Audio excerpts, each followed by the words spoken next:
Hello guys, welcome back to One Take Tutorial with me, Amish. Today, we are going to go over probably my favorite codex. We are going to be going over the Swords Codex. This one is probably one of the most broken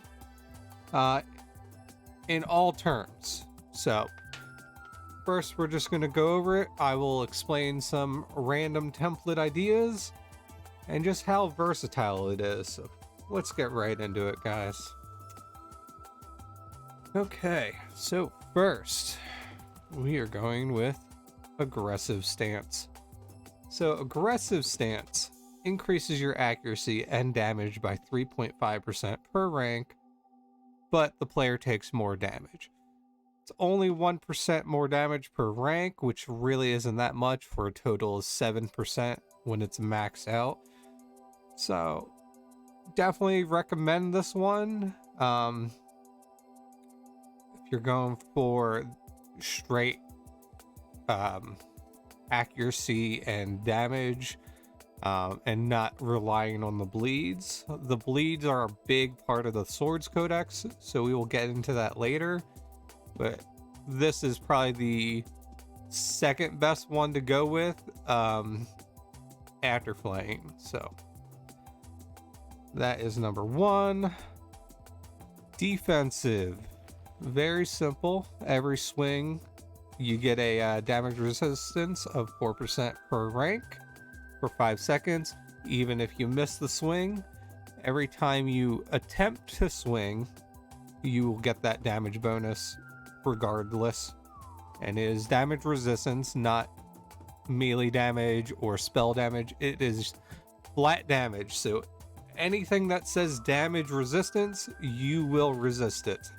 It doesn't matter if it's a bleed or physical or spell damage or a special damage, you will resist it. Okay, number 3 is cleave.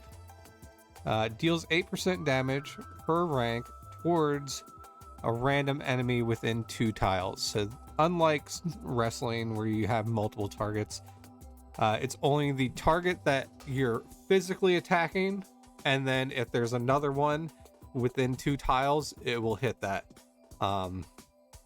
This is very good for bosses or omni bosses, or if you're farming in a group and someone decides to pull everything along together, this is the one for you. This will hit every single target.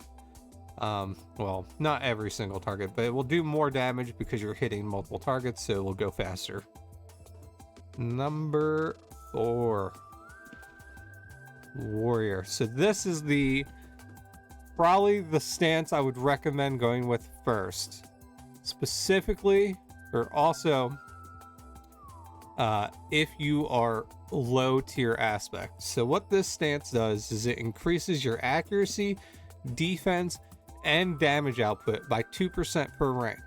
Now, this is not as good as aggressive, but that's not the point of this one. Warrior stance is just flat out very good for newer players. So this is why I said the Swords Codex is probably the best one for starting out. So this is one of the things that makes this aspect or this codex kind of broken. So as a new player, if you get your codex, you can put on warrior stance. You don't need an aspect, but increasing the accuracy and defense is fantastic by itself, but you also get the damage bonus. And at low tier, if you don't even have an aspect, you definitely want to use things that increase your accuracy. So then you at least get the damage out there. But this one does defense and damage as well, so it's just going to help you kill things faster and be more tanky. But then, if you go into your aspect, if you get an aspect as a new player, at the very start, you have very, very low aspect and accuracy. So obviously you're not going to be hitting too much. And you're not going to be very tanky. So this is why I suggest any new player that is working on a aspect, if they're using swordsmanship, stick with warrior, because you will definitely benefit from it. It's the most beneficial one out of all of them. Okay, next, Flame. Flame is the big boy. This is the #1 Codex ability, in my opinion. This is even better than Blackguard from fencing, in my opinion. This is just completely busted, and I will explain why when I get to the aspect stuff. But basically, Flame increases your non-aspect bleed damage by 10% per rank. So that's a total 70% if you max it out, which is ridiculous, because bleeds scale with the damage that you do. So if you're using a katana, which is the fastest and weakest weapon for swordsmanship, you're not really making massive bleeds. You're probably going to be bleeding for 10 to 30 damage, maybe. So that's not very good.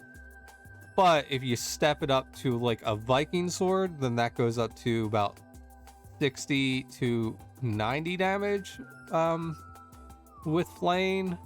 But then if you go two-hander, because two-handers have an innate ability to get damage increase because they are a two-hander. So they get a automatic damage increase boost, but they're also slower, so they're already doing more damage by default. So using a axe with swordsmanship and Flame, your bleeds can go up to this is without aspect, any bonuses from aspect or anything. You could probably get bleeds that go from 100 to 150. But then later down the road, when we talk about aspect, I will tell you the true craziness of Flame. But next, we're going to do the finishers. So finisher #1 is Bleed Out. So it applies a bleed effect equal to 500% of the damage. It only receives a 50% bonus from the flank stance. So this is very, very good for bosses. If you're running with a axe and you're doing bosses, you can already stack up a bunch of bleeds, but you'll have Flame on most likely, hopefully, because you want to put that damage out there. So usually when you're farming bosses, you will be destroying it. Plus, you'll probably have a bard there with you, so you're going to be doing even more damage. So if you're hitting for 400 to 600 damage with your axe every hit, and then you get Bleed Out off, that's going to be a very, very big bleed, especially with Flame on. And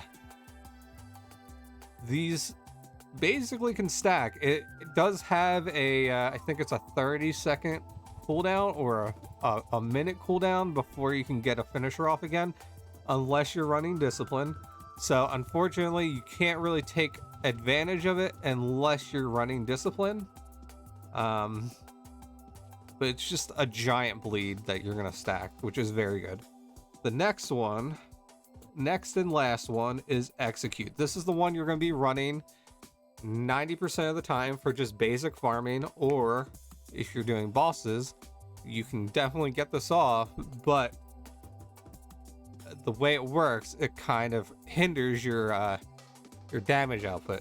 So it inflicts 350% of the damage to the target, and then it immediately resolves all remaining bleed ticks, but it also puts all that damage into that hit. So for bleeds, the weapon special for swords is bleed, and there's no stack limit which is why swordsmanship is kind of busted, especially on bosses if you build a bleed template. So basically, the only thing that's hindering you from getting tons and tons of bleeds off is your weapon special chance. If you increase that weapon special chance, you're gonna stack a bunch of bleeds. What this finisher does is it basically counts how many bleeds you have stacked and how many ticks they have left on each bleed, and then it just finishes it all off and puts it into a single attack. So you don't have to wait for your bleeds to finally run through all the ticks. It's just a flat hit, resolves everything, which can get very broken if you have like 10 bleeds stacked that are all doing like 200 damage a tick. So definitely recommend this one as your main finisher for pretty much everything. This is what I run all the time. This is the setup I run when I do bosses. I have Flame and Execute constantly running. So let's get into the aspects. So first, gonna remind you, Flame increases your non-aspect bleed damage. That doesn't mean you can't boost it. So first, before we get to aspects, if you're running a sword build, you definitely want to be running Consecrate Weapon. Oop. If you are not running Consecrate Weapon, you are just hindering yourself. It gives you a 24% melee special damage increase. So this increases the damage of your bleeds, which is very, very important. Because if we're going to be building off of your bleeds, this is one of the main things you want to have. Because already, if you have Flame at tier 7, which is 70% damage increase, mixed with this, that is almost 95%. Especially if you get the 8% bonus, then yes, you definitely are at 100%. So definitely recommend this, but you could take it even further, guys. So for those of you that are later game, not very starting, very early game, you will most likely have a mastery chain. Mastery chains are basically permanent buffs to your fighting style, and you can get one that does melee special chance and special damage, which also increases the damage of your bleeds, but also the chance that it's going to go off. So I only have bronze ones, but I'm still getting 10% damage increase on top of the 70, and then the 25 plus from Consecrate Weapon. Okay. Then, now to the aspect, what I strongly recommend is Discipline. If you're going to run a sword build with Flame, go Discipline armor, because you also get a bonus to your weapon special damage right here. So I have an 80% damage increase to my weapon specials because I'm tier 13. So 70, 80, then I have 10% on my chain, then I have 25% from my Consecrate Weapon. All of these stack up. I forget the number off the top of my head, but it's like 180, something like that. 185 maybe. And I'm only using bronze links. So if I were to spend my money and get gold links for weapon special damage, it would drastically increase that damage even more. So all these combined with the weapon. So if you're doing this with a katana, sure, your katana will swing extremely fast, and you'll probably get bleeds that are 50 to 60 damage a tick, which is not bad for a weapon that's super fast and not putting out much damage. The Viking sword, on the other hand, I get around 120, 150. But then with this big axe, I get a massive, depending on if the mob is barded, I get around a 200, 250 damage tick constantly. And it could get buffed even more. So I am not taking this to the max that I could. Eventually I would like to for bosses and stuff, but this is just my basic build that I constantly run with every weapon. It's not just swords that I run this build with. Still, discipline is just fantastic for everything.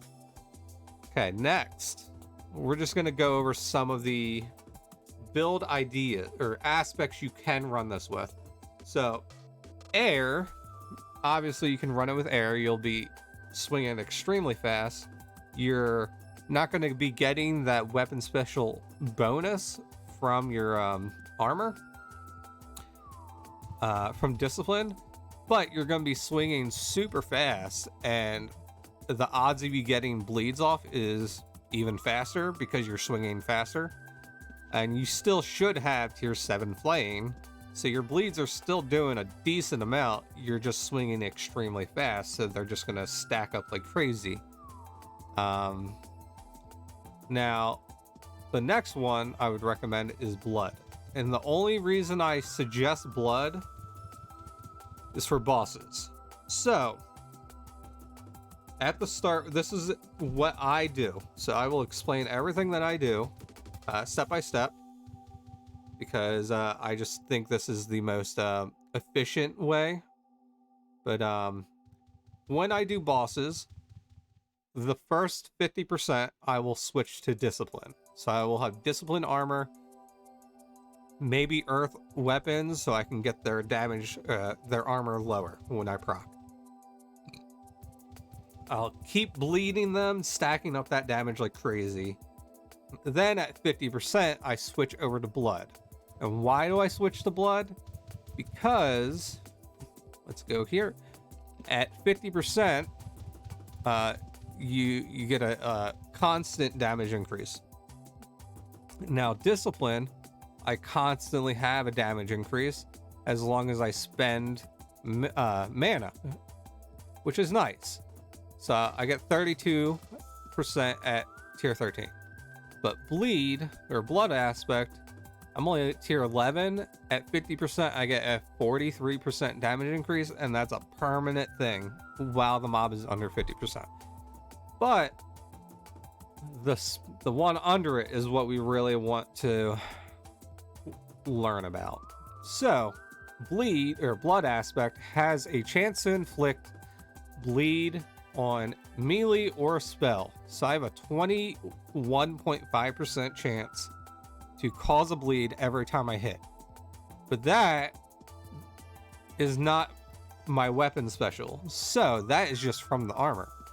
Now if I go over to here, if I open the option menu and do player stats right here in the middle of the blue, and then you go over to melee, you can go up here, and I have a 28% chance right here at the top left to get a weapon special off already. So 28% of the time whenever I hit something, it's gonna cause a bleed. Then I have a 22% chance to cause a bleed, basically, just because I have the armor on. So these stack together. There is no limit to the bleeds that you can stack, so you can stack a ton of them if you're lucky. Unfortunately, blood armor just doesn't get the benefit from flaying, so the bleeds that you get from blood aspect are not going to be boosted like crazy. They're just going to be normal bleeds.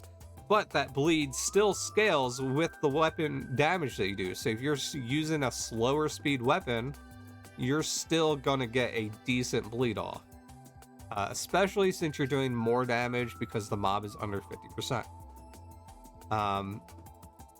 Okay, that's that for blood. Discipline we already kind of went over, but I will put in one more thing that I do. So I said at tier at 50% I switch over to blood aspect on bosses. So that was the strategy before discipline got buffed.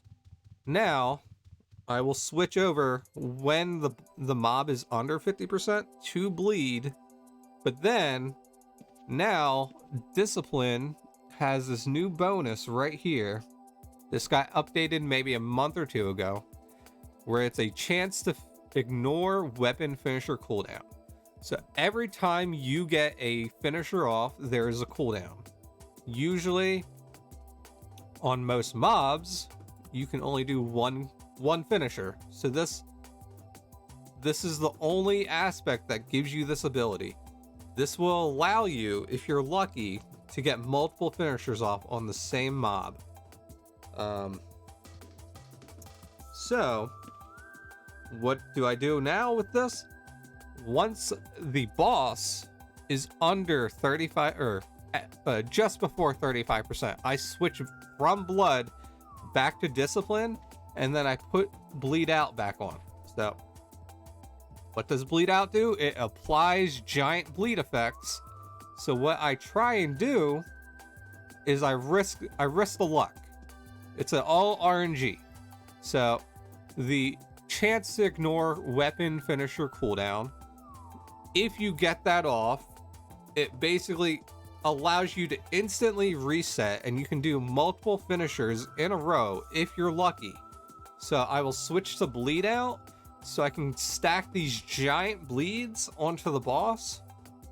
And then when it says I failed to get the weapon finisher cooldown, I have a cooldown system message for it. So if it says I didn't get it, then I switch back to blood, aspect, and just go straight back to bleed damage with that.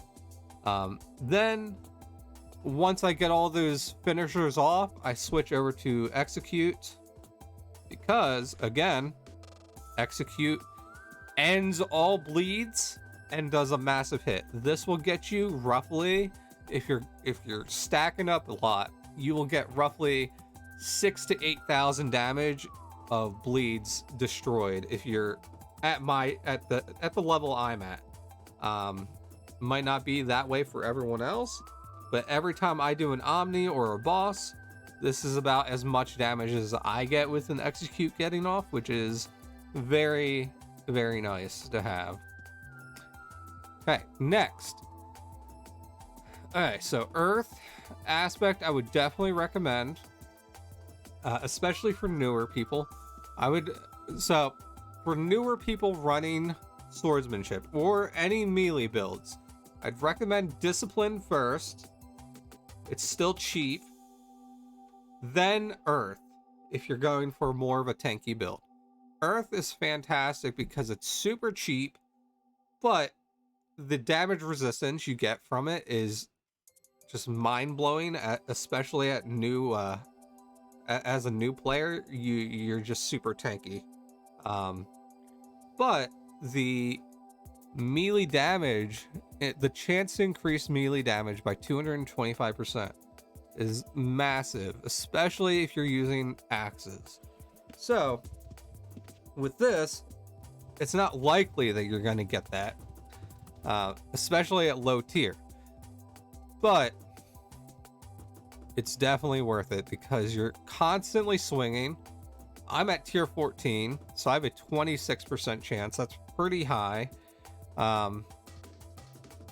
But every time you get this off, there's also a chance that you're going to get a bleed off. So if you're increasing your initial hit damage by 225%, when you get a bleed off, that bleed is going to scale with flame and all the other things that you have, and you could potentially get a very, very massive bleed.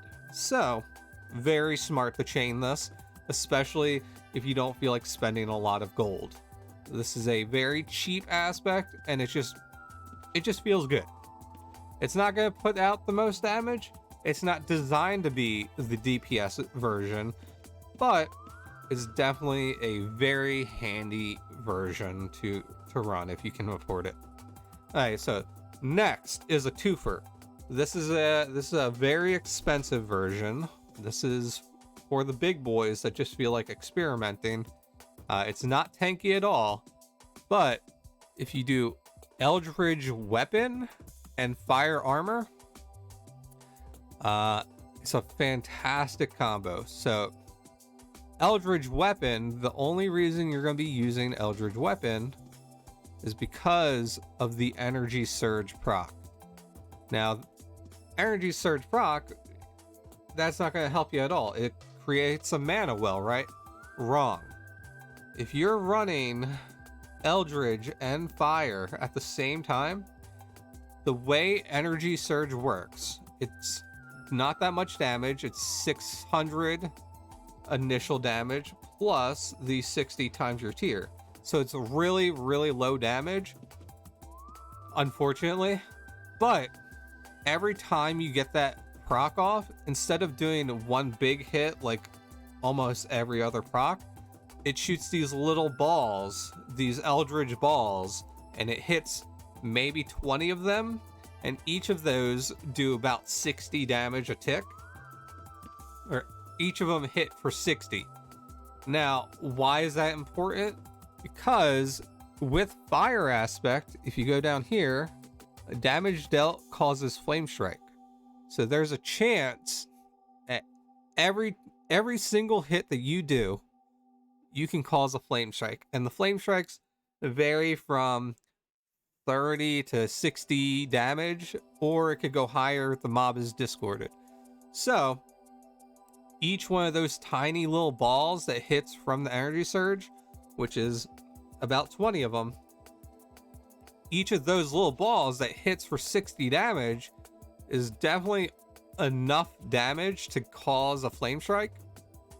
So you're basically doubling the amount of damage that your aspect proc is doing, because every one of those balls hits causes a flame strike, and then it just keeps chaining together. And then on top of that, if you, this is where it gets a little crazy because it's just straight damage output. If you're running a swords build that bleeds a lot like mine does, I have a 28% chance to cause a bleed, and those bleeds are stacked with flame, they're going to be doing at least 60 to 100 damage every tick. So each of those ticks is also causing an additional flame strike. So you're stacking all these bleeds, that's causing more flame strikes and more damage because they're all ticking constantly.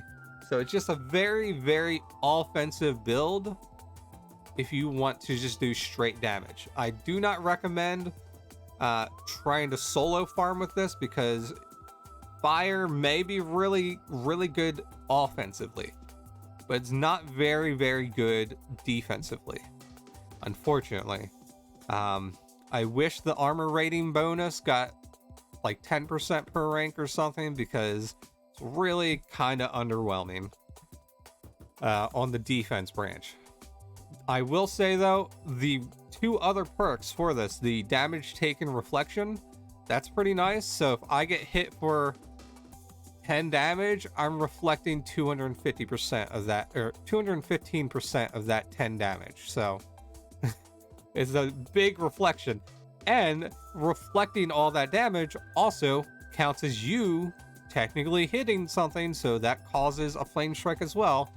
And then the field damage resistance is actually very nice against like bosses that spit out fire fields and stuff, because I reduce it by 75% damage, but before I reduce that damage gets reflected at the full amount So if I was gonna get hit for 40 damage, let's just say 40 as an example. If I was getting hit for 40 damage before the field damage got reducted by 75%, that 40 damage would scale by 215% because I'm reflecting it back to the caster, and then that damage causes more flame strikes. So it's very, very handy. Definitely recommend it if you're going straight. You just want to do straight damage. That's a very fun build. It's a little expensive though. Okay, next, you could do Holy. The boost to all the Shiv skills, if you're gonna go 120 Shiv and Holy, you better get some links, and you're gonna be doing a lot of damage, but you're gonna be very, very tanky as well. Lyric, you could run a Lyric Swordsman and stack a bunch of bleeds, which would be very handy, but I've never tried it myself, but it does seem like it'd be pretty effective if you discord and piece a mob and just let the bleeds do all the work. That could do some pretty good damage. So a swordsmanship with poison, that could work. You could be stacking a bunch of bleeds and a poison. Again, I've never really tested it with swordsmanship, so I don't know how effective it would be, but I could see it being decently effective. I don't think poison is very defensive though, so it's kind of in the same window as fire aspects, so you're not going to be super tanky to my knowledge, but you can still put out a decent chunk of damage. Shadow, you can do a swordsmanship backstabber with Shadow, and you can get some decent damage. So here's an example. I don't have, this isn't my backstabber, so it's not gonna be very impressive, but if you look up here, the weapon special chance, it's 28, just naturally. But if you go down here and hit presume stealth backstab, that shows you the odds when you're going to backstab. So it just drastically boosted it to a 53%. So your bleeds, every time you get a backstab, I have a 53% chance to cause a bleed. And the bleeds do scale with the damage. So if you're backstabbing and you flame and you get a backstab off with the bleed, it's gonna scale. It doesn't scale as much as Blackguard. I don't understand why, but I mean, you still get some decent bleeds to my knowledge. I personally never tried a swordsmanship backstabber, but I do know people enjoy it. Void, very expensive for this, but I would recommend it because you get the chance to ignore armor and stat regen. So you're just doing straight damage, and you're just very, very tanky, and it's nice.